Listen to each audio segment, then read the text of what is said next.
cultura é uma força que ilumina a vida das pessoas. A cultura é uma energia que gera movimento, energia que conecta, aproxima, emociona,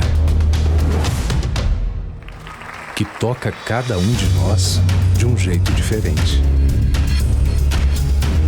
A cultura é tudo aquilo que transforma.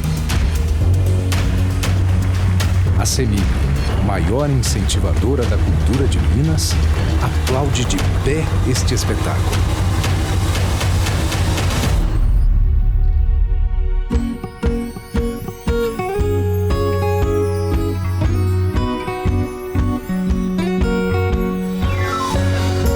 CEMIG, transformando vidas com a nossa energia.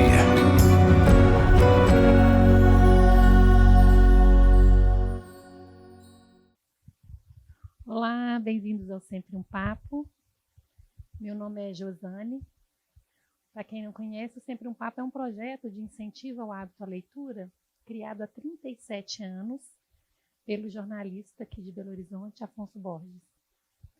No canal do Sempre um Papo no YouTube, tem mais de 500 programas gravados com artistas, autores, escritores do Brasil, de Minas Gerais e do mundo que está disponível. Hoje a gente está gravando também essa conversa e vai ficar disponível lá. E desde já eu peço autorização do uso de imagem de vocês. Então, quem não quiser aparecer, só nos avisar, por favor. Hoje a gente tem a alegria de receber três atores mineiros e o jornalista Jefferson Fonseca. Para nós é uma honra muito grande ter vocês aqui. O Ilvio e o Maurício pela primeira vez. Você também, Jefferson? Então, eu quero convidar os três para subirem aqui. Ilvio Amaral, Maurício Canguçu, Jefferson da Fonseca. Pode escolher onde vocês preferirem.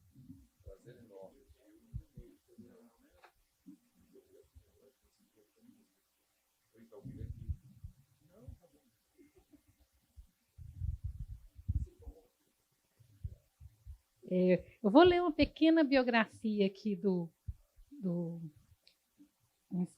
Acredite, um Espírito Baixou em Mim. Vocês me corrijam se eu cometer algum equívoco.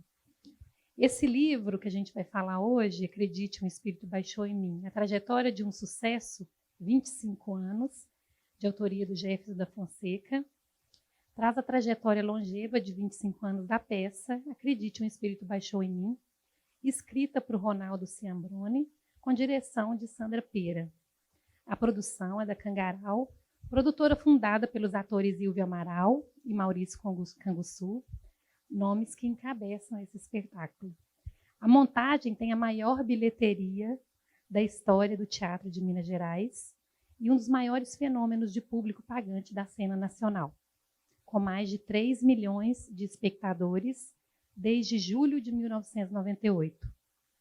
Em 2002, a peça virou longa-metragem com estreia em 2006, apenas em Belo Horizonte, registrando maior bilheteria do ano no Brasil. Acredite, um Espírito Baixou em Mim também é uma produção que influenciou várias gerações de comediantes em Minas e no Brasil.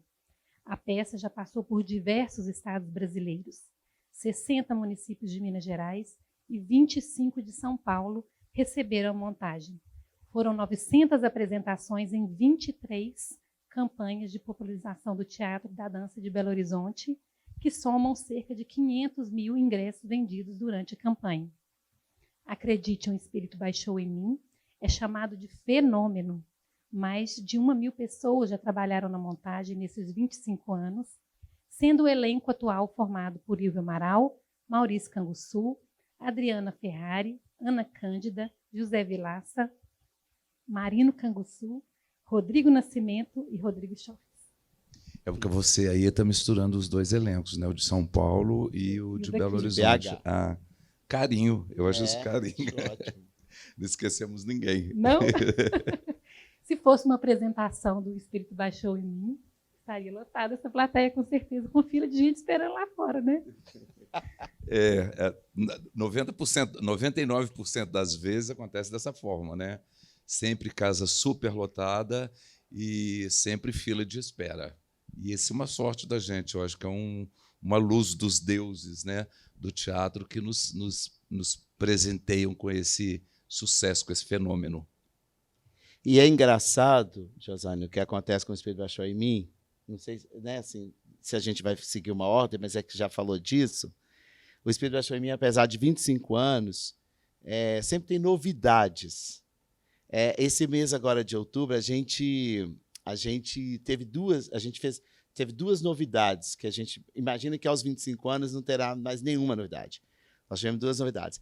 Foi fazer o espetáculo no meio da rua, fizemos na Praça 7, ali durante o dia, para as pessoas comuns, né? Comuns que eu digo que não têm acesso ao teatro, né? Que assistiram sentado na rua, apesar de toda a estrutura que o Cine Brasil nos deu, mas foi feito no meio da rua, foi lindo. A gente teve morador em situação de rua assistindo, sorrindo, e aí, enquanto ele sorriu, a gente se emocionava, porque foi lindo demais isso.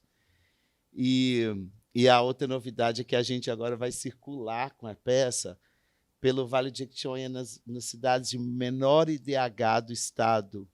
E a gente vai fazer essa turnê por 36 apresentações no Vale de Jequitinhonha, que eu acho que vai ser a coisa mais... Eu acho que eu vou mais chorar do que fazer a peça, porque eu sou do Vale de Jequitinhonha, então a gente vai para lá fazer Vale de Jequitinhonha, norte de Minas e Vale do Mucuri.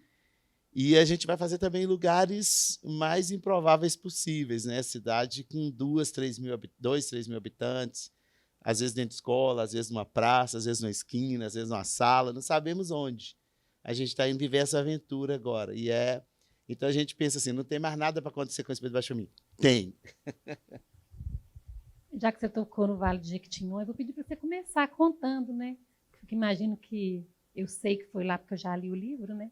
Você foi picadinho ali pelo bichinho do teatro, foi lá que você começou, fez o seu primeiro espetáculo com incentivo da escola, né? Então, a gente acha importante a gente tocar nesse assunto, né? Do incentivo às artes nas escolas, a desvendar os talentos, revelar os talentos, né? Eu tinha uma professora que chamava Dona Alice, primeira professora de português lá em Felisburgo, e ela um dia falou comigo, vamos fazer uma peça de teatro para o Dia das Mães? Eu falei, tem que pedir a minha mãe, né? Aí ela foi lá na casa da minha mãe e falou, eu quero o Maurício fazer teatro comigo e tal. E aí fomos eu e minha irmã Alta para fazer a peça. E a gente fez a peça. O Will até riu muito disso, porque a história é engraçada. Assim, ele não me conhecia, claro, mas eu conto muito isso, porque era uma história assim, minha irmã fazia minha mãe na peça, e aí eu entrava assim no meio da peça, no salão paroquial da igreja, depois fazia na casa do delegado, na casa do médico, na casa do prefeito. Era assim, a turnê da cidade era essa. E aí eu cheguei... Estreou com turnê. Já tinha um quê do sucesso, né? Aí eu chegava com a mala assim vermelha, e minha irmã lá fazendo a minha mãe, toda velhinha assim e tal. Aí eu chegava com a mala e tinha uma música do Roberto Carlos. Eu cheguei em frente ao portão, meu cachorro me sorriu latindo, minha mala, coloquei ao chão e colocava a mala, e minha irmã chorava de não conseguir falar o texto, sabe? Essa foi minha primeira peça, nunca esqueço disso, assim, foi maravilhoso, porque ficou tão registrado, era tão forte isso para mim, que eu nunca mais parei de fazer isso. Aí nós montamos uma outra peça, depois outra, e depois eu vim para Belo Horizonte para poder fazer teatro aqui, e cá estou eu, né, na profissão, trabalhando com isso. Eu vivo de teatro e tenho muito orgulho disso, né? Então, tudo começou... Eu acho a escola o lugar... Eu fui professor também, né? Eu acho a escola o lugar mais importante da vida da gente. A gente tem contato com tudo que a gente quiser na escola, né? Então, assim, eu quis ter com o teatro, com a arte, e que definiu a minha vida, né? Os passos que eu ia seguir e que provavelmente eu vou morrer trabalhando. Bom, o silêncio é uma deixa aqui para uma primeira contribuição. Primeiro, não posso deixar de aproveitar a oportunidade, sempre entre eu e o Maurício, a oportunidade de agradecer. Eu sempre digo que ninguém escolhe a arte, né? A arte traquina, travessa, ela tem os seus escolhidos, e a gente nem sempre escolhe exatamente aonde a gente vai estar, e a arte caprichosa, às vezes nos coloca nos bastidores, às vezes nos coloca debaixo dos holofotes, e às vezes nos coloca para escrever uma história.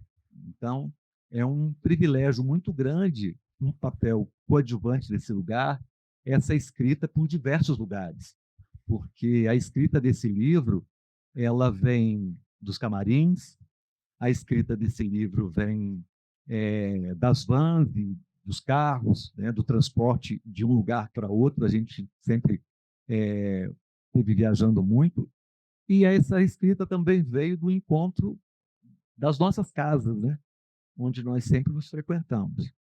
Então, foi um privilégio muito grande reunir, tentar trazer o uso da técnica jornalística, né, como repórter, como uma testemunha desse tempo, um privilégio de trazer à luz o registro de um espetáculo que está entre os maiores espetáculos no gosto popular do Brasil. Então, isso significa muito. E para mim, como intérprete, que passa pela academia e que vem de uma formação austera, caprichosa, e de uma formação, eu diria, talvez a palavra não seja mais apropriada, mas é que me vem agora, sisuda desse lugar do artista criador, do artista pesquisador, do artista intocável, do artista que tem que ter o governo para pagar suas contas, do artista que... Deixa o artista, é o artista. É o artista. E aí eu encontro esses dois. E isso muda, é um divisor na minha carreira de artista também. É um divisor porque não tem esse glamour. O que tem é trabalho, e é muito trabalho. E no livro, talvez a palavra que se a gente buscar nesse livro, a palavra mais repetida é trabalho. Porque está no depoimento de todo mundo, está no depoimento das pessoas que falam sobre eles, está no depoimento deles que não existe sucesso e entrega sem trabalho. E aí isso fica para a vida. Porque não é... A gente conversou muito sobre essas questões todas, inclusive também como agentes públicos, e nesse lugar do agente público que entende a importância do fomento na formação, na viabilidade. Mas o que eu aprendi com esses dois é que esse trabalho, esse sucesso se conquista na bilheteria, no gosto popular, na plateia, que vai no interesse, na vontade. E mais do que isso, não só ouvi isso deles, eu vivenciei isso com eles. Porque por 10 anos eu mambembei como sem vergonhas, que cabe em outro livro, pelos lugares mais distantes e pelas estruturas mais diversas. A gente estava relembrando aqui, antes de abrir as portas, quando nós fizemos uma estreia em Araxá, para 5.000 pessoas, num lugar aberto, com microfone, num palco que era muito menor do que o palco que nós estávamos acostumados a trabalhar, com tudo adaptado, tudo reorganizado, com um ator que estava estreando, que ensaiou na viagem de Belo Horizonte para lá. Então, eu me senti assim, lá no século XV, XVI, eu me senti num outro tempo, onde a gente estava ali fazendo pela bilheteria, ou às vezes por um cachê simbólico, pelo prazer de estar e viajar e mostrar o trabalho. Aconteceu várias vezes, eles podem falar melhor do que eu sobre isso. Tínhamos bons cachês, já tínhamos cachês simbólicos, já não tínhamos cachê nenhum, várias vezes. Então, nesse lugar, o que mais me comove sempre é essa história de ir uma semana antes, pregar os cartazes, na semana seguinte estar lá pela bilheteria. A gente fez bate e volta várias vezes, num raio de 100, 150 quilômetros, porque não tinha recurso para pagar o hotel para ficar, com o tamanho do elenco, com toda a estrutura. Então, aprender nesse lugar foi um privilégio muito grande. Muda. E trazer isso, porque nós somos a soma de tudo que nós vivemos. E, nesse momento, agente público, eu não digo isso de ter ouvido algum político admirável, alguma liderança admirável. Eu digo isso de ter vivido na pele, de ter visto o que é, quando a política pública funciona, E quando a gente chega lá nos distritos mais longínquos, porque a gente está falando de descentralização, porque o centro de Ouro Preto é uma coisa, mas Antônio Pereira, com 10 mil habitantes, no IDH baixíssimo, é outra coisa. O Vale de Jequitinhonha é outra coisa. Então, quando você vê na pele que a política pública pode chegar nesse lugar, na união, no esforço de boas vontades, contemplando o artista que tem esse respeito à plateia, tudo muda. Então, escrever esse livro foi também uma viagem dentro de um trabalho, dentro de uma história, de uma crença, e na formação como sujeito, sabe? Como um cidadão atuante, atento às nossas responsabilidades e de que não tem glamour. Não tem isso de que, o teatro de pesquisa, ou, eu tenho aqui que fazer a minha criação. Não. Não é. Às vezes estar diante de uma plateia, desse mesmo jeito que você está dizendo aqui, né? No calor do momento e na realidade desse recorte do presente. Ter testemunhado, escrever sobre isso, para mim, foi um presente. E vira, né? Esse livro é um registro histórico, né, da vida desses dois atores do teatro de comédia de Minas Gerais, né? Vamos contar um pouquinho agora do seu início, do meu da sua início? história. Aí a gente vai e volta, né? Para a gente conhecer um pouco mais a respeito deles e a gente segue na realidade atual também do espetáculo. Eu sou de São Gonçalo do Pará, né? Comecei minha carreira em São Gonçalo do Pará vendo um espetáculo que eles faziam na casa... Eu não sei se chama casa paroquial, não sei como é que era. Salão paroquial. Salão paroquial, era isso que chamava Salão Paroquial, que fazia uma peça e essa peça se chamava Carteira Fatal. Você está vendo que eu comecei com drama? Era Carteira Fatal, era a primeira peça foi a primeira peça que eu fiz e eu fiquei apaixonado com aquilo. Eu falei, é isso que eu quero fazer minha vida inteira e vou fazer minha vida inteira. E a gente era de uma pobreza tão grande assim de informação, sabe? Não tinha, a cidade era muito pequena, a gente não tinha informação de nada. A não ser na nossa escola, que a gente ia para a escola para aprender coisas das escolas do interior. Naquela época não chegava jornal em São Gonçalo, não tinha isso, não tinha revista em São Gonçalo, não tinha nada disso, apesar de ser aqui tão pertinho. E eu tinha muita vontade de fazer isso. Então, a forma que eu tinha de fazer, e eu acho que, às vezes, eu estou num lugar hoje que as pessoas falam assim comigo, meu Deus, que voz é essa que você tem? Eu vou lá atrás e lembro que eu era menino, eu ia para a fazenda do meu avô e tinha os pés de laranja, assim, tinha aquelas coisas, eu fazia que aquilo ali era meu público e cantava para aquele povo. E eu cantava muito, a ponto de ficar rouco, e eu cantava muito, porque eu sonhava com plateia, eu sonhava de ser artista, eu queria ser artista. E foi assim que eu, então, depois vim para Belo Horizonte. Fez aula de música lá? Tocou? Não, tocava na banda. Eu aprendi a tocar pistão. Não, mas você tocava, seu mesmo. Tocava Pistão, na banda, né? Pistão. Tocava pistão, tocava na banda, mas isso era Foi menino. lá que você anelou o cabelo também? Foi. Não? Porque tá no Sabe livro. tudo. Tem essa coisa Que também. medo, ela sabe tudo. Porque tinha um ator que chamava Irving São Paulo na televisão, mas isso eu já era maior, já estava rapazinho assim. E eu via aquele cabelo todo cacheado, aquele cabelo bonito. Eu falava, gente, eu quero ter esse cabelo. E eu perguntava o que é que as pessoas faziam para ter aquele cabelo. Então a gente passava limão no cabelo, batia, sentava e esperava aquele negócio secar para ondular o cabelo da gente. E isso era um grupinho de pessoas que fazia isso. Ondulava? Assim. Ondulava, anelava. O cabelo já não devia ser muito liso, nada, né? Já era uma coisa que tinha que ficar ondulada mesmo. Mas, enfim, e foi isso. Depois eu vim para cá, eu estudei no Colégio Padre Eustáquio, e no primeiro ano eu encontrei um cara chamado César, que era da minha sala, e o César falou assim, tem uma peça de teatro que está passando no Teatro Francisco Nunes, que se chama Sonho de uma Noite de Verão. E eu queria demais ver essa peça. Eu falei assim, então vamos. Ele falou, não posso sair à noite. Eu falei, não, mas a gente fala que a gente vai fazer trabalho. Você vai fazer trabalho na minha casa, eu falo que vou fazer trabalho na sua. Beleza, beleza. E fomos para o Teatro Francisco Nunes para assistir Sonho de uma Noite de Verão, que foi a primeira peça que eu vi aqui. Você está vendo que eu tenho uma história completamente Começou diferente? chique, né, gente? Chique, Sonho de uma Noite de Verão. Shakespeare. Aí vi essa peça e falei, gente, como é que faz para fazer teatro no Francisco Nunes? Aí foi o que eles falaram comigo, tem uma escola chamada Teatro Universitário, eu já estava no primeiro ano do 2º grau, que você pode fazer, que é um curso médio, ele não precisa, não é curso superior, você pode fazer porque ela é extensão da UFMG. E eu falei, então é aqui que eu quero amarrar minha égua. E ali amarrei minha égua, fiz e nunca mais parei de fazer teatro. Nunca. E não vou parar nunca. Isso é uma coisa que eu quero fazer minha vida inteira. E eu já falei, eu acho, né, Jeff, no final do livro, você falou, me fala uma frase. E eu disse, eu começaria tudo outra vez, se preciso fosse. E começaria.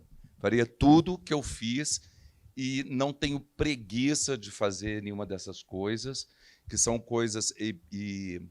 E às vezes eu tenho desgaste com os meninos assim que nós estamos trabalhando. O espetáculo já com 25 anos, até hoje eu ainda brigo com todo mundo, porque eu quero que ele seja perfeito todos os dias.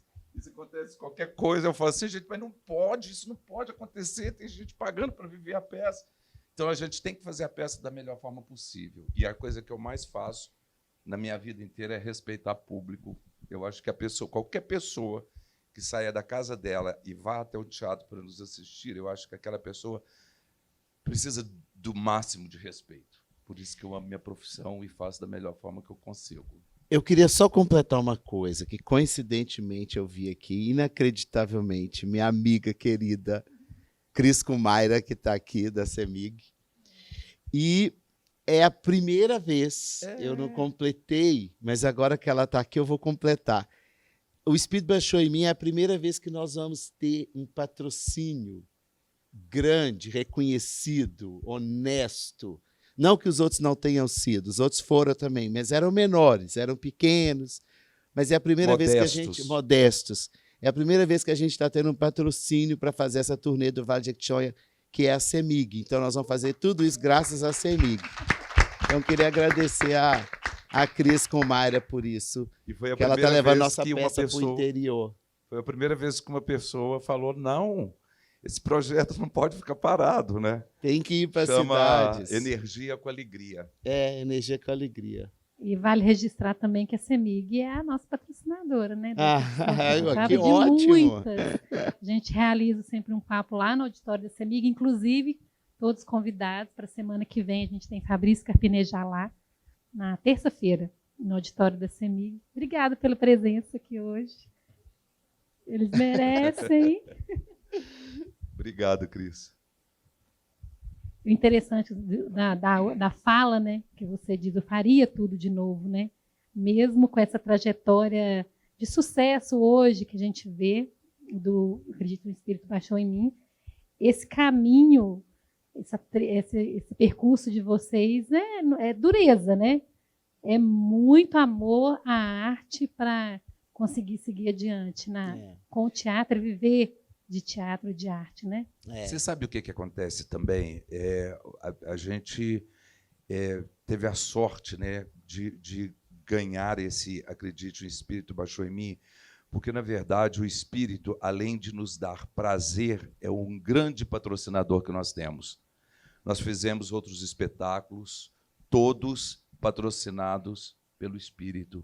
A gente não pegava o dinheiro da peça e falava assim, agora a gente vai comprar o carro do ano. Não, com esse dinheiro aqui, agora nós vamos montar um espetáculo que a gente sabe que vai ter mais dificuldade de público. E a gente fez isso a vida toda. A gente produziu um filme, né, gente, com o Espírito Baixou em Mim. Com a peça, a gente foi fazer cinema. Olha, isso é a maior viagem, né? O Will, a história é maravilhosa, porque o Will faz o Lolô, né? No filme ele também fazia o Lolô. E a gente estava em cartaz no Rio, na época, muito sucesso no Rio. O ingresso no Rio é sempre muito mais caro que aqui em BH, em São Paulo também, então dava uma boa bilheteria. E o Ilvo pegava o dinheiro, que na época a gente recebia em dinheiro, não era essa coisa que o dinheiro era virtual, era físico. O Ilvo pegava aquele pacote de dinheiro e botava dentro de um short que ele usava no filme. E aí, na hora que tinha que comprar alguma coisa, às vezes a produtora parava, falava, preciso falar com o Ilvo. Aí chamava, Ilvo, preciso de dinheiro. O Ilvo tirava o dinheiro e dava a ela lá para ela ir lá comprar coisas para fazer o filme. E nós fizemos um filme, um longa-metragem assim, que esteve entre as 10 maiores bilheterias do ano, ao lado da Globo Filmes. Então, isso para a gente é tão orgulhoso, porque foi um filme feito por todos os amigos de Belo Horizonte, de São Paulo, do Rio, que vieram para fazer. Marília Pera, enfim, Marília Pera, quando ela falou, eu falei, Marília, a gente nem tem dinheiro para te pagar para fazer um filme. Ela falou, e quem está falando em cachê?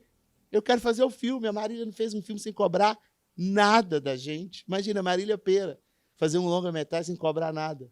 Paixão pela peça, né? É. E a gente entendeu assim, que publicar essa reportagem, esse documento, teria um efeito multiplicador, primeiro pela dificuldade de muitos artistas do Brasil, né, nesse momento, num recorte de 2008, quando a gente estava conversando sobre essas homenagens pelos 10 anos do espetáculo, que já era um fenômeno de bilheteria, 10 anos seguidos, o espetáculo de maior bilheteria em Minas Gerais, um dos maiores do Brasil já, naquele 2008, a gente entendeu que contar essa história poderia certamente incentivar, motivar muita gente, que às vezes colocava um espetáculo na rua, ou às vezes tinha os seus projetos que não eram contemplados pelas leis, né, pelos recursos públicos, e a gente tinha que contar, não, olha, é possível, sim, construir uma carreira, uma bela história com o seu próprio trabalho, com o seu próprio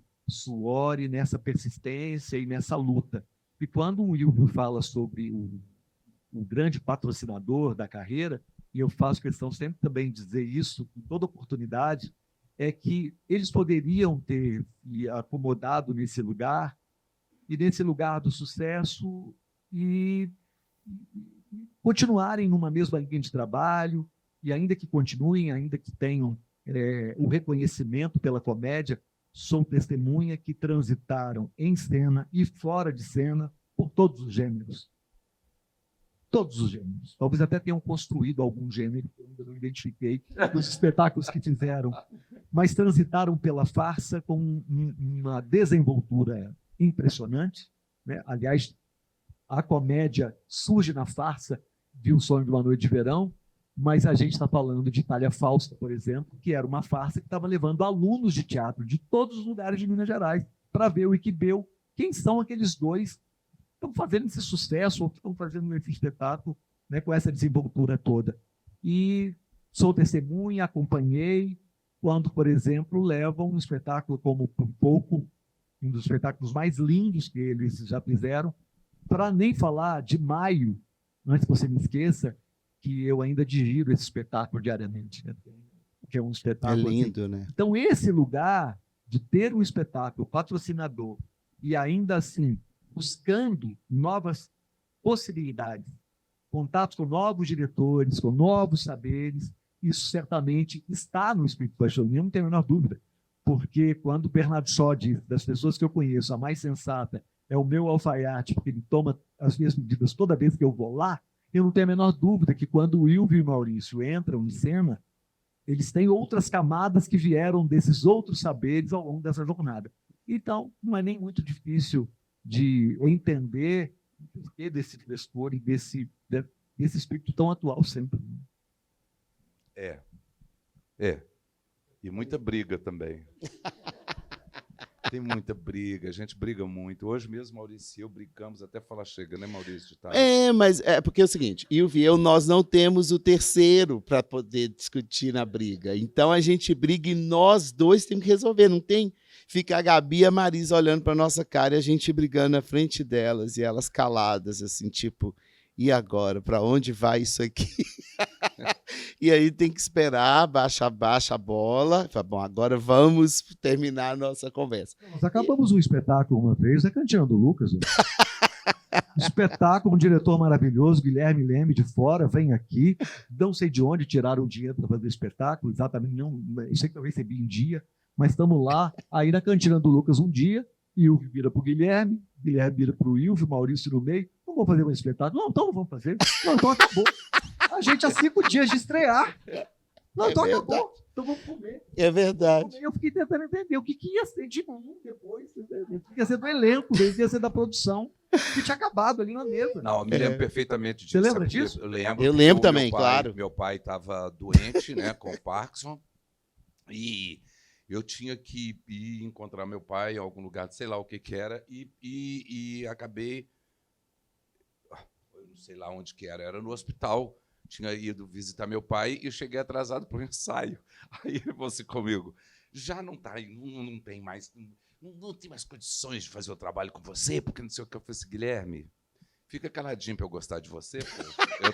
Eu tô com um problema seríssimo e não vou para... E essa coisa foi rendendo durante o ensaio. À tarde, ele me olhava atravessado, falava com todo mundo, me ignorava, falava com todo mundo, me ignorava. Quando nós chegamos no Lucas para jantar depois da coisa, eu falei assim, então tá, então saí. Falei, então saiu. A gente para com o espetáculo aqui. Aí a gente falou, que hora você quer passagem amanhã para ir embora? Que hora você quer sua passagem de volta? Aí virou aquele clima, né? E aí, bom, bebemos mais e resolvemos ali, e a peça voltou ao ensaio no dia seguinte. Mas enfim, é isso. Mas é isso, a gente Vamos briga. contar, então, do encontro dos vocês dois. Então, Para montar, né, ali antes de montar Cangarau, ele citou o primeiro espetáculo que foi antes do Espírito Baixou em Mim, e depois a gente vem contando como que esse texto chegou para você. Eu fazia teatro no Sesc, lá na Rua Tupinambás, quando eu tinha 18 anos. Não, eu fiz, desde sempre, eu fiquei lá num grupo 3 anos. Depois fiz Tia Dulce, né, na TV Alterosa, gente, olha. Eu fiz Tia Dulce. Aí de Tia Dulce eu fui pro NET, do NET eu fui pro Sesc. Gente, eu fiz a campanha de Itamar Franco para governador de estado. Com Tia Dulce. Aí fiz Tia Dulce, né, tal. E aí eu fui pro Sesc. E lá eu era do grupo com o Fernando Penido. E o Ilvio estava lá em cartaz com uma peça que se chamava Em Moeda Corrente do País, que eu fui assistir. O Ilvio já era um ator conhecido aqui em Belo Horizonte, e eu estava começando a fazer teatro. E ele passava assim, meio que nem olhava para a cara da gente. Gente, que cara metido.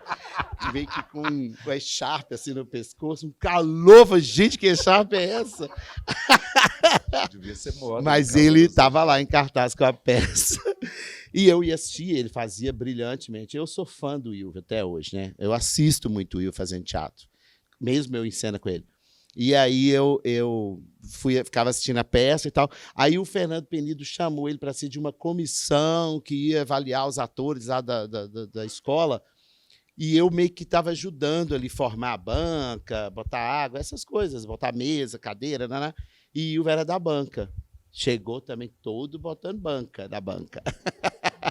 E aí, depois a gente saiu para jantar, né? Fernando Penido chamou, vamos jantar ali no barzinho ali da Tupinambás com o Guarani ali naquela região. E fomos jantar e tal. E de lá o Will falou, vamos montar uma peça, não sei o quê, vou chamar vocês para fazer a peça. Eu falei, será, gente? Aí chamou mesmo. Chamou para fazer uma peça que era A Noite das Mal-Dormidas. E aí eu estava como ator. E a gente ensaiava, foi ensaiar e depois ia estrear logo depois do Carnaval. A gente ensaiou meio que no Carnaval também, pouco tempo de ensaio. Era Ricardo Neves, Wagner Afonso Assunção e eu. E o Will dirigindo. E a gente estreou e fez muito sucesso, eu era ator da produção. Enfim, aí a produção se desfez, eles lá, que eram os donos dessa produção, se desfez. Eu passei a viajar para o interior pregando cartaz na rua, lambe-lambe. Menina, essa história do cartaz na rua é uma loucura, porque minha mãe fazia o grude, né, aquelas latas de cola, comprava a goma, ela mexia, o Ilvio ia comigo dentro do Fusca e levava, por exemplo, Santo Antônio do Monte, ele me deixava aquela lata de cola com os cartazes, vinha embora e eu tinha que pregar aquilo na rua a noite inteira. E eu morria de medo, né, polícia, e às vezes eu estava pregando com esse cartaz na rua, era muro de cemitério, eu ficava desesperado de medo, que eu tinha medo de morto, e era um inferno. E aí o Ilvio vinha embora, porque ele dava aula na época. E aí nós, então, viramos sócios nessa época, porque Eu acabei investindo muito na produção executiva, ele não tinha tempo de fazer produção executiva. E então vamos fundar uma empresa, porque a gente quer ter uma empresa mesmo, essa coisa. Não quero essa coisa só de boca, não. Aí abrimos a Cangaral, e a Cangaral hoje tem 30, quase 40 anos, 35, ao mesmo tempo de sempre um papo.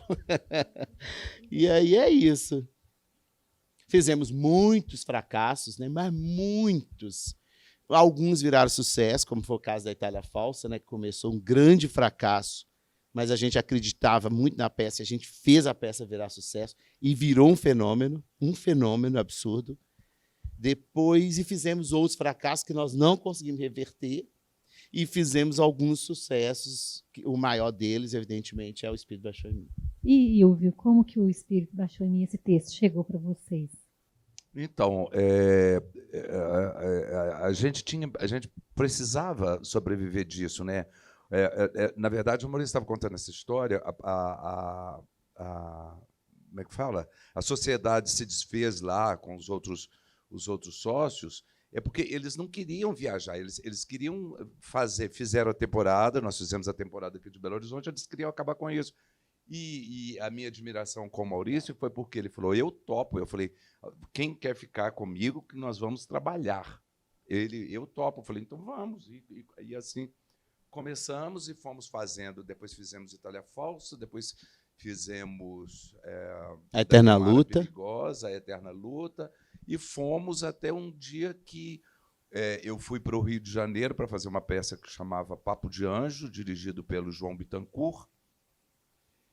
E a peça foi um fiasco.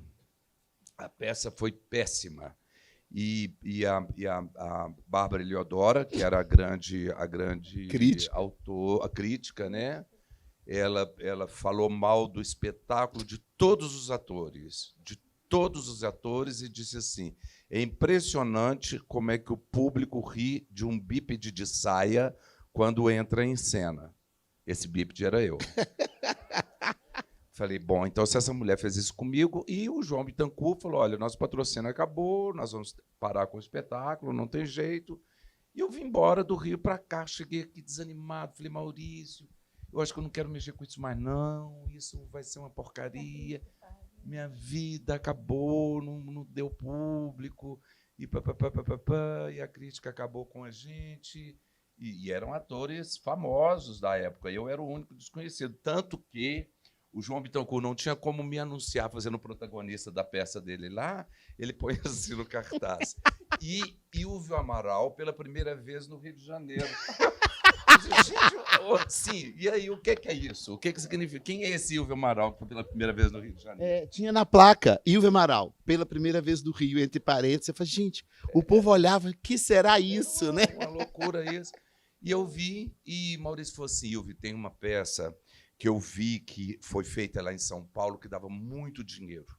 E uma moça muito bonita, a peça se chama Nua na Plateia.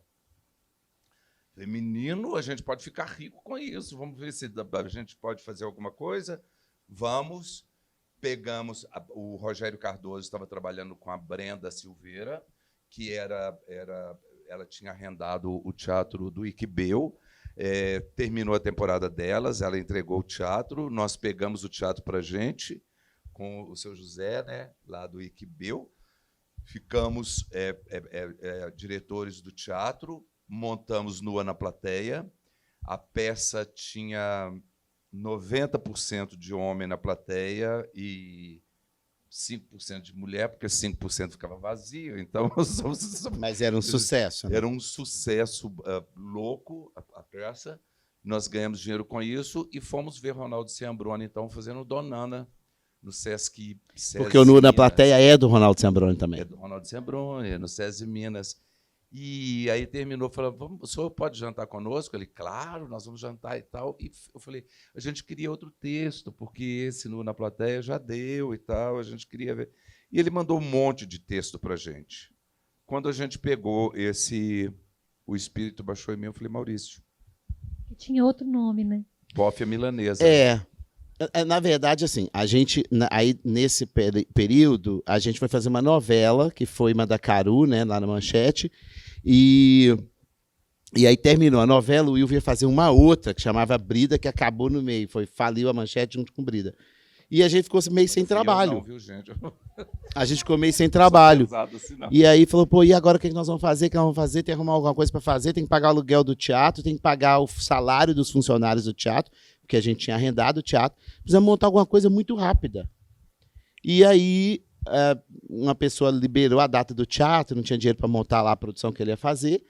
Nós pegamos, chamamos Sandra Pera, que fazia novela conosco. Falei, Sandra, vamos fazer uma peça? Ela, não posso, sou velha para o papel, não sei o quê. Então vamos dirigir. Ela falou, será? Eu sempre dirigi com minha irmã, mas dirigir sozinha nunca. Sandra, que é irmã da Sandra Marília Pera, Pera. irmã da Marília. Ela fazia, as duas faziam novela. E aí nós ficamos amigos, inclusive, dela, das duas.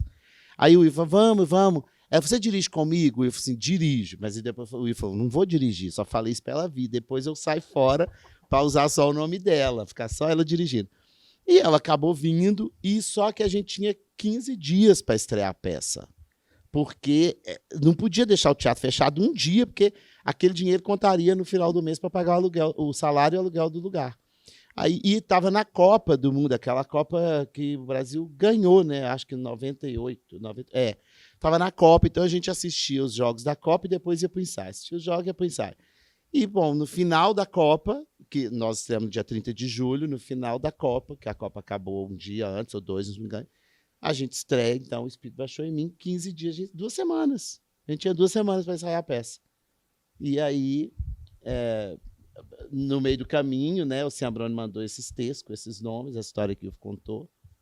Não, mas aí já era o Espírito que a gente estava estreando. Não. Aí tem um detalhe. A peça chamava Bófia Milanesa, mas aqui em Belo Horizonte tinha uma história que os jornais colocavam o nome, colocavam as peças pela ordem alfabética. Tijolinho, lembra do tijolinho? E a peça chamava Um Espírito Baixou em Mim. Falei, não pode, essa peça nossa vai lá para o final do estado de Minas, na hora que quiser cortar, corta a gente, né? Só cabe 5 peças, vai cortar a nossa. Então não, bora arrumar uma com a letra A, que aí sempre vai ser a primeira lá em cima. Já, economia criativa já bombando. Aí falamos, vamos pensar no nome. Aí Ghost não dava, era a letra G, ia ficar para o meio. E o caderninho da campanha também tinha isso, vinha na ordem alfabética. Depois fizeram Dança na Frente. Dança vem na frente. Aí o Will, que nome, meu Deus, que nome, fomos no Iquibeu, que nome que a gente escolhe, não sei o quê. Até que surgiu a história do Acredite, que eu realmente não me lembro quem falou. Fui eu. E ficou Acredite, o Espírito Baixou em Mim. Então a gente vinha sempre no jornal, o jornal nunca cortava a nossa peça, nem em São Paulo também, que a Folha de São Paulo era assim, a campanha, para sempre nossa peça estar no jornal. Então foi uma estratégia que a gente inventou na época, entendeu que o jornal fazia isso, né, que o pessoal dos cadernos de cultura fazia isso, a gente, por isso que teve a troca do nome da peça, inclusive, que era Bófia Milanesa. E já estreou sendo sucesso? Como é que foi? Um absurdo louco. Porque a gente ensaiou tão rápido a peça e eu não acreditava que a gente, naquela estreia, as pessoas riam tanto e eu falava, Sandra de Deus, o que é isso? Eu não estou entendendo essa peça.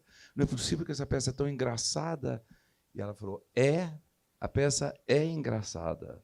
E vocês todos estão muito bem em cena. Não quero que mexa nada. E assim ficou a peça até o dia que ela, erroneamente, falou assim comigo, Ilvio, você tem o direito de improvisar no que você quiser. Você vai ler o jornal durante o dia e vem para cá, e tudo que você vir no jornal, você pode botar aqui em cena que isso vai funcionar. Você vai ser o... Como é que é a coisa que ela falava comigo? Não lembro. Você vai ser a manchete do dia, vez. Né? A revista do dia. Assim, a revista do dia, ela falava comigo. Aí a peça de 55 minutos passou para 1h40, né? Pode fazer o quê? Agora a gente já cortou, já voltou para 1h20, 1h15. E a peça realmente tinha uma força, tem uma força, porque aqui em Belo Horizonte ela estreou nesse sucesso no primeiro dia, segundo dia tinha uma casa muito cheia. Falei, gente, de onde as pessoas descobriram esse espetáculo? Aí depois mais e mais, não sei o quê, sempre cheio. E daí a gente tirou a peça de cartaz, porque tinha já uma agenda, uma peça para ocupar o espaço, E o Viô falou assim, vamos fazer em algum lugar aqui para ver como é que vai ser? E fomos fazer em Divinópolis, foi a primeira cidade que a gente fez. Vamos fazer em Divinópolis, no Teatron lá. E como é que vamos fazer? Vamos lá fazer um dia, vamos ver. Quando nós anunciamos lá em Divinópolis, esgotou. Aí eu falei, mas como é que essas pessoas de Divinópolis sabem dessa peça? E aí fizemos lá sessão extra, já no primeiro dia, tinha 2, 3 sessões, assim, fizemos segunda, terça e quarta, e aí 2, 2 e 2. Falei, mas como que as pessoas de Divinópolis sabem? E aí a gente começou a entender que tinha algo ali muito importante. Fomos para o Rio, a mesma coisa, estreamos no Rio, não éramos, hoje também não somos, mas não éramos minimamente conhecidos lá. Teve Hoje, crítica da Bárbara Eliodoro? acabou com a gente, Teve. claro, né? Teve. Ela Mas acabou com a como gente. não, mas essa peça que a Bárbara fez, do espírito, quando ela foi falar, ela esperou porque ela não acreditava. Ela falava, como é que pode? Eu vou falar uma coisa que vai ser ruim para mim também. Eu penso que ela pensou isso. Porque ela foi ver a peça, o teatro lotado, e sabia que o teatro estava lotando. Então, ela esperou assim. A gente estava no finalzinho da primeira temporada lá, né, Maurício? Quando ela Isso. soltou a crítica, falando que como é que pode o Minas Gerais, que sempre levou para o Rio de Janeiro peças maravilhosas, deixar levar para lá uma peça tão inexpressiva quanto O Espírito Baixou em Mim. Uma comédia. Uma comédia. Ela reduziu assim a uma comédia. Mas aí já não teve a menor importância, porque a peça foi um sucesso. De lá nós saímos desse teatro, estava no Teatro das Artes, aí nós fomos para o Teatro Leblon, do Teatro Leblon nós fomos para o Teatro da Barra. Atores. E todo lugar que a gente ia, tinha gente sentada no chão. Então, assim, a fala dela não interferiu na história da peça. Depois fomos para São Paulo, é a mesma coisa. São Paulo, as pessoas sentavam... Naquela época não tinha essa coisa do Corpo de Bombeiro hoje de proibir. Então, a gente botava a gente sentado, pendurado lá no Teatro Rude Escobar, pendurado com as pernas assim no terceiro andar, não tinha cadeira, eles compravam no chão e sentavam. Era uma loucura. Esse espetáculo ensina para a gente uma outra questão também, que vale sempre refletir. Primeiro, esse lugar da arte, que é no encontro do olhar da plateia com o que acontece. Não é nem só o que acontece, nem só o olhar da plateia, é o encontro desse lugar. A crítica, com seu papel, naturalmente, é uma opinião assinada, é um registro assinado, mas a gente não pode se esquecer desse lugar da cultura como um entretenimento, né? No próprio histórico da comédia, no mundo como... Eu ouvi diversos diretores e alguns professores dizendo, olha, nós não podemos chatear a plateia. Eu ouvi. E eu ouvi o contrário também, que a gente não pode deixar a plateia confortável. Então, se um tem razão ou se o outro tem razão, eu acho que, nesse momento, nós temos um balizador, nós temos uma validação preciosíssima, que é a validação de mais de 3 milhões de pessoas. Então, esse registro, esse respeito, cabe ao mais erudito, nesse entendimento da cultura, da arte como entretenimento, no respeito a esse encontro. Plateia, objeto observado, e o respeito ao entretenimento e ao direito da plateia de não se chatear. Eu entrevistei dezenas de pessoas nas plateias de várias apresentações de Acredite Baixou em Mim, e eu ouvi muitas coisas, menos que se sentiram ofendidos ou chateados. Muito pelo contrário, era sempre assim. Não, todo ano eu venho a um evento, eu venho lá de Pedro Leopoldo, eu estou trazendo agora minha tia, que mora em Governador Valadares, que nunca viu a peça. Então, assim, isso se repetia e se repetia. A gente não pode falar nem em 3 milhões de pessoas, eu não falo em 3 milhões de ingressos, porque desses 3 milhões, certamente, tem muitos que viram várias vezes. Não, hoje... Queria pegar um gancho numa coisa que você estava falando aqui, de gente que vê 4, 5, 20 vezes o espetáculo. Então tem que ter alguma coisa que satisfaça muito essa pessoa para fazer isso, né? Porque a gente realmente, nós que somos normais com isso, assim, de não ser fã, a gente não consegue ver um espetáculo 20 vezes, a não ser que esteja trabalhando nele, né? Porque é difícil isso. E eu quero deixar registrado aqui também um prazer que nós tivemos com essa peça, que foi ter o Jefferson fazendo a peça como ator. Ele foi Ele foi o homem do céu lá no Jefferson. O eletricista, com muito orgulho, por isso, eu disse logo no início, né? O privilégio desse lugar, de escrever esse espetáculo de tantos lugares, porque em 2008, por ocasião dos 10 anos, eu não tinha estado dentro da peça, de várias vezes, dos bastidores, das coxias, mas depois eu tive o privilégio de fazer São Paulo e Rio de Janeiro. E não tem explicação. Não tem explicação ver o Maurício Rouet no sofá, enquanto esse sujeito faz 40 minutos de stand-up. Isso é falso. Não tem 40 minutos, não. Era 3 minutos, mas já foi 40. Né? É legal esse reconhecimento, assim, você pega... o Espírito Baixou em Mim começou num teatro de 200 lugares, que é o QB, 250, e hoje a gente acabamos de fazer em Belo Horizonte, no Palácio das Artes, de 1.700, esgotado. Nós fizemos temporada no Minas Centro, na época que o Minas Centro tinha 1.780 lugares, a gente fazia 2 sessões por dia, era quase 10 mil pessoas, que era quinta, sexta, sábado e domingo, 10 mil pessoas por semana. Depois, todos os lugares onde a gente passou, os teatros sempre foram crescendo. A gente passou pelo SESI Minas, Cine Brasil, que tem 1.000 lugares, Sesc Paládio, que tem 1.150. Então, quer dizer, o espetáculo, nós estamos num projeto que se chama Copa em Cena há 18 anos, com o sistema Oseng Sescop, que leva a gente para o interior de Minas para a gente fazer espetáculos dentro de um projeto de cooperativismo. E eles levam as pessoas para assistir, e a troco do ingresso, as pessoas doam 2 quilos de alimentos não perecível, e esse alimento é doado para as instituições carentes daquelas cidades onde a gente apresenta. Então, a gente faz 10, 15 sessões por ano para eles.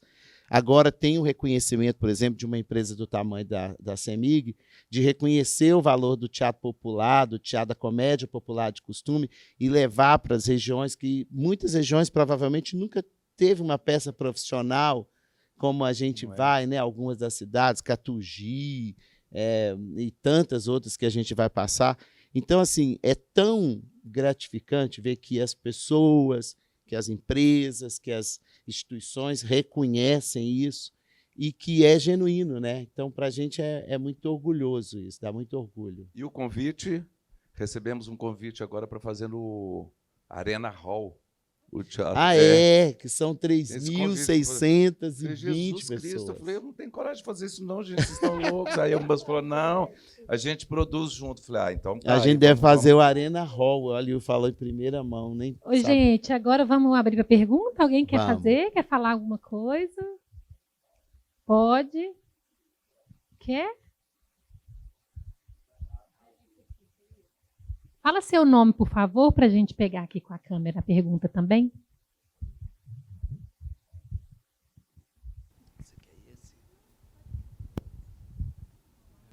Oi, Mauro Fernandes. Quase pulei da cadeira quando você falou se alguém queria falar alguma coisa, né? Eu acho que ver os 3 aí falando sobre uma peça que representa muito da história do teatro de Belo Horizonte, né? E dos talentos da cidade de Belo Horizonte, que é muito importante falar. O Maurício e o Ilvio estão hoje na história mesmo do teatro da cidade. São 2 figuras respeitadíssimas, junto com o Jefferson, ainda com um conhecimento imenso da arte e da cultura, não só da cidade, mas do estado, do mundo, né? E tem um lugar que eu acho que eu queria ouvir de vocês, dessa crítica, que, poxa, o que é a crítica no final das contas, né? A moça falou mal no Rio, falou de novo mal, e a peça com 25 anos de história. Eu já ouvi muito, de muita gente, e isso é que é o mais que eu queria que vocês me dissessem. Eu ouvi muito pessoas de dentro do teatro falando mal da peça. E aí você, poxa, peraí, mas essa pessoa lotou quantos teatros até hoje? Nenhum. Tem um lugar eu não quero falar inveja, sabe? Eu quero dizer assim, não consegue alcançar que o talento dos 2, enfim, do elenco que vocês sempre trazem, não cabe no palco, não cabe num texto só. Então, como é que é para vocês, quando vocês recebem esse tipo de coisa? É notável, né, que, bom, vamos seguir. Não gostou não? Tá, desculpa, valeu. Vamos embora, vamos para frente. Está aí 25 anos a peça e Palácio das Artes lotado, Arena lotado, certeza. E aí? Como é que é essa percepção suas dos pares e também do público? Eu, por exemplo, eu sou desses que vai assistir toda vez. E morro de rir. E minha esposa, que não gosta de nada, que não ri de nada, porque eu sou muito engraçado, não ri de nada, ela adora, ela ama essa peça. Eu falei, cara, ela não ri de nada, mas ela ama essa peça. Então, assim, eu estou nesse lugar. De fã. O Ilvo tem uma história ótima para contar que ele acha da crítica. Eu vou falar um minuto. Eu nunca me importei. Em nenhum momento da minha carreira eu me importei. A crítica nunca foi generosa comigo, Maurício Canguçu. Nunca foi. A crítica, de um modo geral, em algumas vezes falou bem. Eu também não me achei melhor ator por isso. Mas, na maioria das vezes, falou mal. Assim, desde A Eterna Luta entre Homem e Mulher, tem críticas ruins a meu respeito, mas nunca me incomodou. Eu nunca precisei disso para achar que eu era ou não ator. Nunca, nunca. Nem no Rio, nem em São Paulo. Por exemplo, em São Paulo, A Idade da Ameixa foi eleito um dos 10 melhores espetáculos em cartaz no Brasil, quando a gente fez lá. Não me achei melhor por isso. Eu já achava a peça boa. Então, o que a Folha de São Paulo achava, desculpe o termo, foda-se. Não mudou nada. Eu não saí de lá achando que eu tinha uma peça melhor por isso. Não importava. A crítica de Belo Horizonte falou super bem também. Não mudou nada. Eu nunca dei importância à crítica. Nunca. É porque, se a gente for pensar dessa forma, assim, quando nós fizemos Por Pouco, a Bárbara Eliodora botou uma crítica, essa mesma crítica de São Paulo, do Rio, ela botou um título na nossa crítica escrito assim: o ótimo teatro feito em Minas Gerais. E tece elogio do princípio ao final, e não tinha ninguém dentro do teatro para ver a peça. Ficamos numa temporada péssima com essa crítica dela, com a crítica dela. Então, isso não faz mal. Os colegas falarem mal do espetáculo, eu só tenho que achar graça. Gente, mas cada um tem que gostar de uma coisa. Se todo mundo, o que seria do verde se todo mundo gostasse do amarelo, né? Então, eu acho que está tudo certo, gente. Emita a sua opinião e eu abaixo a cabeça, agradeço e foi. Só que essas pessoas não falam para a gente. Essas pessoas que falam, elas falam para os outros. Elas não chegam perto de você e falam isso com você. Elas te tratam maravilhosamente bem e acham o espetáculo lindo para a gente. Então, isso é uma coisa que também não me interessa. Falou, não sei mais. E eu criei um grande inimigo, que é um crítico aqui de Belo Horizonte. Ele se tornou meu inimigo. Eu continuo do mesmo jeito com ele. Porque a gente estava sentado na mesa de um restaurante, essa história que você falou que eu ia contar. A gente estava sentado na mesa de um restaurante, jantando, e conversa vai, conversa vem. É porque eu sei escrever, e quando eu escrevo, papapá. E aí, o que é que você vai fazer? Eu falei assim, deixa eu te falar uma coisa com relação à crítica de teatro. Para mim, é assim. Eu tenho uma cachorra lá em casa. Se a crítica é boa, eu guardo o papel, até ele ficar amarelo. Se a crítica for ruim, na mesma hora que eu acabei de ler, eu boto lá para a cachorrinha fazer xixi. O cara parou de conversar comigo. Então, eu falei, está tudo certo também. Ué, parou, né? Não faço a menor questão. Menor. Eu também, crítica para mim e nada é a mesma coisa. Porque, de um modo geral, a crítica... Outro dia mesmo eu vi uma pessoa aqui de Belo Horizonte, um artista, falando que Paulo Gustavo é o maior artista, o maior comediante maravilhoso e tal, e não sei o quê, que ele é incrível, que ama comédia. Eu quase falei, peraí, oi, que é isso? Quem te mordeu, filha? Você sempre falou mal de tudo de comédia. Agora, por quê? Porque o Paulo Gustavo morreu? Ou porque agora não pode falar mais mal dele e tal? Eu nunca falei mal dele, nunca foi meu grande ídolo. Eu até estou descobrindo ele agora, depois que ele morreu, que eu passei a ver mais ele, porque tinha muito Paulo Gustavo na época que ele era vivo. Hoje, como ele morreu, eu consigo ver mais ele, e agora, cada dia, eu me apaixono mais por ele. Mas essa pessoa, essa pessoa aí do título, vocês procurarem, vocês vão achar que ela fala no jornal. Foi gente que mulher doida, ela sempre falou mal de tudo, agora vai falar bem de... É isso, né? É uma pena. Achei irônico você falar que distribuía papel, tinha medo do cemitério, né? E na peça a mesma coisa, compraram. Engraçado.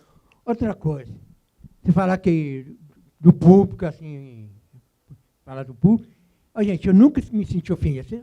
O Papai Noel lá no público. Eu não me senti ofendido. Ao contrário, eu queria participar. Opa, que bom que eu estou participando também da peça. Achei muito bacana isso. Bom. Né? E é isso. É uma colocaçãozinha, mas vai lá, gente. Obrigado. Bacana demais. Obrigado. Quero ver a peça mais vezes. Bacana mesmo. Muito obrigado. Eu quero pedir para vocês, os dois, para finalizar, o que você diria, Maurício, para aquele menino pequeno, lá de 8 aninhos, que estreou no teatro da escola? Nossa Senhora, eu fico até emocionado de pensar nisso, porque tanta luta, tanta batalha. Minha mãe e meu pai, eu acho que eles... Meu pai, no início, ele tinha um problema, assim, um pouco de fazer teatro, era uma coisa, não, tem que trabalhar, ser advogado. E depois, quando ele viu que era aquilo, era sério para mim, ele me deu tanta força, e ele não pôde estar aqui para ver que aquele menino lá sou eu hoje aqui, e que vivo disso. E depois ele passou a ter tanto orgulho disso. Ele chegou a ver o Espírito Baixou em Mim muitas vezes, e com muito orgulho. E minha mãe também, né? Minha mãe, eu pude realizar vários sonhos dela por causa do Espírito Baixou em Mim, conhecer o exterior, levar para Nova York, levar para a Europa. Então, o Espírito Baixou em Mim, quando passa um filme assim na minha cabeça, falando, pensando nisso, eu acho que eu diria para aquele menino que está aí nessa foto, nesse livro, eu estava certo lá. Era isso que eu queria, era isso que me ia me fazer feliz. Eu sou um cara feliz. Eu falo isso muito, assim, se amanhã, se hoje eu morrer aqui, tá lá, pode dizer, Maurício foi um cara muito feliz. Eu sou um cara super realizado com a minha profissão, com o Ilvio, que a gente divide essa vida de produção e de vida juntos há 35 anos. Então, assim, eu sou um cara super realizado. A vida, para mim, está tudo certo. Então, eu estava certo lá quando eu escolhi, quando eu decidi que era isso que eu queria fazer. Isso. E você, Ilvio? Para aquele rapazinho que passava limão na cabeça? Ai, meu Deus. Eu vou ter que fazer uma peça de vestido de limão.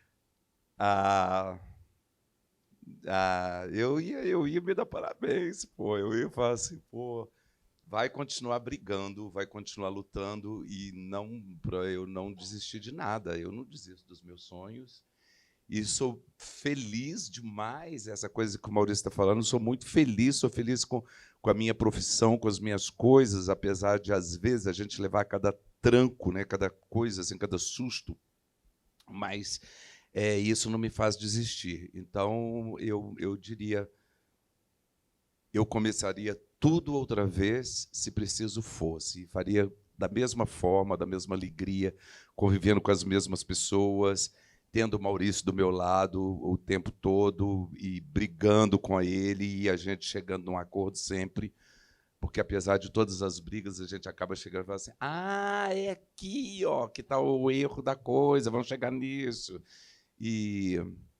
E essa dependência que nós temos um do outro, né? Às vezes o Maurício fala assim, eu vou mandar uma carta para o fulano, vê se está bom. Eu falei, Maurício, você não acabou de escrever a carta? Não, mas eu quero ver se está bom. E a mesma coisa eu faço. Eu xingo quando ele faz isso comigo, mas depois ele me xinga quando eu faço com ele. Vê se está bom, você acha que isso aqui está agressivo para mandar para a pessoa?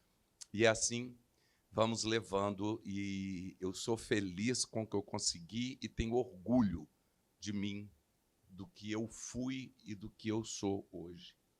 E eu quero começar tudo de novo, se preciso fosse. Só para completar, nós fizemos um lançamento desse livro, né, no Palácio da Liberdade, que eu acho que é o lugar mais emblemático dessa cidade, talvez um dos lugares mais emblemáticos desse país, Ali tem o símbolo do poder, o símbolo da arte.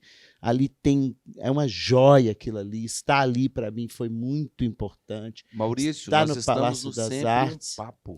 Isso que eu ia terminar falando disso. Nós estamos no Palácio das Artes com a peça, nós fomos para a Praça 7, que é um símbolo de Belo Horizonte, é o centro, é o coração de Belo Horizonte. Nós estamos no Sempre um Papo, que era essa, o Ilvo adiantou meu final. Desculpa. Nós estamos no Sempre um Papo, que é um projeto super importante, que eu tenho um orgulho de ter ele aqui em Belo Horizonte, dele ser nosso, sabe? Dele ser daqui de BH, um projeto que já trouxe os autores mais importantes desse país, quiçá do mundo, vários, né? Então, assim, e a gente chegar aqui, eu não vim aqui, eu não estou aqui porque alguém comprou, eu estou aqui por causa dessa história. Então, é muito importante para mim. Eu estive e estou nos lugares que eu sempre admirei por causa dessa história. E aqui é um desses lugares. É isso. E agradecer esse moço, que foi o que teve coragem de pegar essa história e escrever, fazer dela um livro. Que bom que o Jefferson trouxe essa história para o livro, né, para a gente conhecer essa trajetória de vocês. Deixe você agora, Jefferson, fazer suas considerações finais também. Bom, é agradecer mais uma vez. Quero um agradecimento muito especial também ao Afonso Borges, que é um irmão muito querido, muito querido. Tereza Borges, que é minha irmã para a vida, né? Vejo o Gabriel aqui, vejo uma quarta parede, né, nesse lugar. Você, Josane, que eu acompanho já também há tanto tempo. Risco Mário, não posso deixar de te agradecer. Primeiro, porque sou um grande admirador do seu trabalho, né?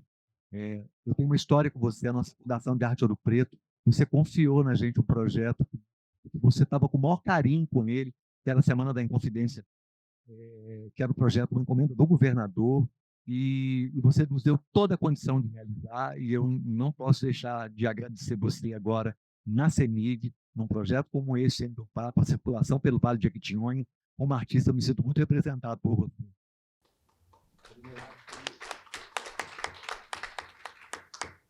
Então, assim, e dizer, Ilvo e Maurício, mais uma vez, obrigado pela confiança, né? Obrigado porque tem o que não posso publicar, naturalmente não está publicado, mas dar um outro livro, porque nós temos muitas histórias dos conflitos. Rubem Alves diz que Ostra Feliz não dá pérola. Dá um outro livro, a história sensacional das dores que nós acompanhamos uns dos outros aqui. 3 sujeitos doídos na alma em diversos momentos. Muitos choros. Só uma única história, quando nós estávamos em cartaz de São Paulo com Sem Vergonhas, os dois cismaram de brigar. Eu não estou sacaneando. Você viu que briga perpassa a nossa história. E aí nós estávamos em cartaz. Ser humano, né, gente? E aí nós estávamos em cartaz, porque uma coisa precisa ser dita, assim, mesmo brigados, nunca, absolutamente nunca falharam com a realização e nunca desrespeitaram as obras em que estávamos inseridos. E eu não me senti desrespeitado como parceiro, colega de cena, como funcionário, né, servidor desse lugar, e a gente estava em cartaz de São Paulo, com Sem Vergonhas. E aí eles estavam brigados. E aí eu sou amigo dos dois, assim, muito igualmente, embora ele ache que seja mais do Maurício. Mas eu sou dos dois igualmente. Aí eu pensava assim, como é que eu vou fazer na minha vida? Como é que eu vou fazer na minha vida agora em cartaz e eles não andam mais juntos? Agora é só no palco, estão brigados. Aí eu ia com um e voltava com o outro. E foi assim por meses. Aí um tentava achar que eu ia falar mal do outro para um, e vice-versa, e eu só, muito pelo contrário, eu só falava, que isso?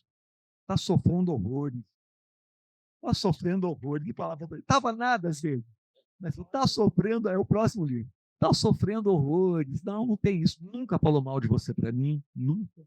E não tinha mesmo, não era. Não, e era sensacional isso. Então, assim, isso dá uma outra, aliás, dá um longa-metragem isso, porque é lindo demais. Falei demais, é isso. Obrigado, José. Obrigada, gente. Pelo menos 3 milhões de pessoas vocês fizeram sorrir, né? E vai fazer muito mais com as outras comédias. Parabéns pela trajetória. Obrigada pela presença de vocês aqui no Sempre um Papo. E a gente aguarda o próximo livro, hein? A gente sentar aqui de novo. Obrigada. Obrigada a vocês pela presença.